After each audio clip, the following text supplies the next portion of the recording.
ошол чоң салгылашууда бул ошол мезгилдеги эң чоң ири согуштун 10 согуштун бирөөсү болгондугу айтылат. 100 миңге жакын аскери менен ал мезгилде мына улуту кореец аскер башчысы Кытай армиясын жетектеп келип, бул жердеги жергиликтүү элдер менен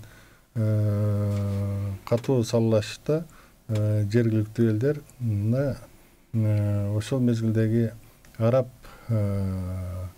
жетекчилеринин өкүлдөрүнө кайрылып, ал жактан бир 30 миңдей аскер келген арабтардан жардамга. Андан жергиликтүү карлуктар, жергиликтүү кыргыздар, төргөчтөр, ишул бул жердеги бүтүндөй түрк тилдүү элдердин баардыгы биргелешип, мына ушул жерде өтө чоң бир катуу саллашуу болгон. Ушул саллашууда өтө ар кандай бир жазма булактарда айтылат. Бери дегенде эле 30 миңден 50 миңге чейин Кытайдын аскерлери ошол жерден каза болгондугу.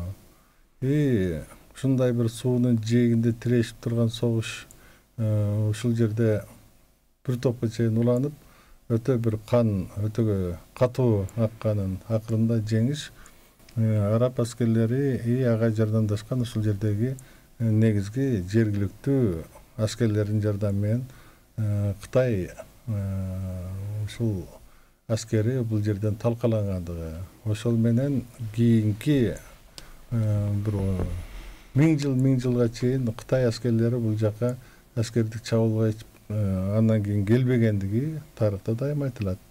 Ушул жерден атайын жергиликтүү калк менен бул ошол мезгилде мына бул жерде теологдор, дин аалымдары дагы отурат.